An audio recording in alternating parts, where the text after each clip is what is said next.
Live in Sterling tonight. Thank you. The D.C. Fire Department is trying to determine why one of its newer diesel ambulances broke down as crews were transporting a patient in cardiac arrest. It happened on I-295 yesterday afternoon as Ambulance 19 was taking a shooting victim to the hospital. Then it took several minutes for a second ambulance to arrive. Fox 5's Paul Wagner is live in the newsroom now with the story. Paul? Well, Sean, the driver of Ambulance 19 is telling investigators the indicator lights on the emission control system suddenly and unexpectedly jumped from a warning to shutdown in a matter of seconds. And as the engine died, she was able to pull the rig to the side of the road. The question now is why? And can these newer rigs be trusted to be there in an emergency? When the D.C. Fire Department began buying these diesel engine ambulances a few years ago, officials knew they would have to manage them with a new emission control system that would automatically shut the engine down if it wasn't allowed to what's called regenerate. It was a mandate from the Environmental Protection Agency, and until recently, the fire department said it had been able to handle the requirements without any significant incidents. One of those incidents involved the same ambulance that broke down yesterday, Ambulance 19. On May 22nd or 23rd, it was here in the shop. It had a problem with the regeneration system. That problem was a lot different. The end result is the same. The engine gave a warning light, but it was different in some ways. We sent it to the dealer and got it back. It was repaired and it was running fine when we put it back in service. Chief Donnelly says the drivers of the rigs and the people who manage them have to stay on top of the warning lights to make sure they don't ever approach the shutdown level.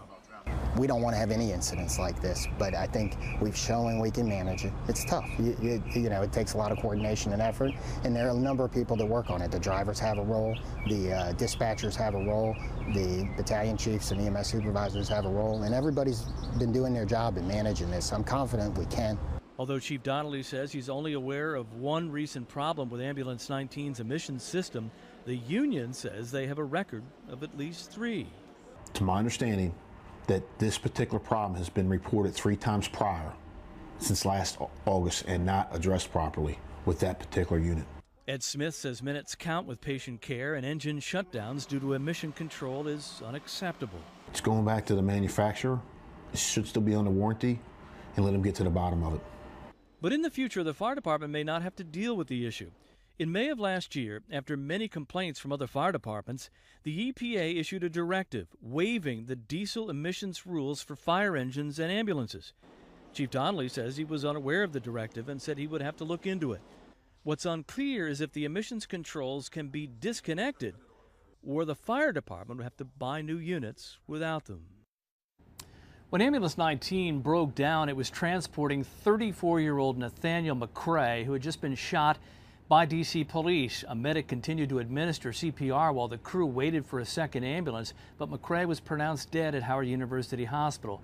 What's unclear is how long the crew waited for that second ambulance, but a spokesman for the D.C. Fire Department, Lon Walls, said, quote, "The delay did not affect care in any way." Sean. Hey, Paul, just to be clear here, that ambulance number 19, is it now out of service? Yes, it is out of service. There is a little bit of a mystery to it. D.C. police kept it overnight at their mobile crime lab for some reason. It's still unclear why.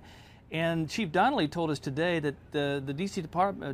Police Department wanted to take it through the inspection station down there in Southwest. They were supposed to do that, and then Chief Donnelly wanted his mechanics to get in and take a look at the computer system to see why that ambulance shut down. But it's going to be out of service until they can figure this out. Absolutely. All right. Paul Wagner, thank you. Sure.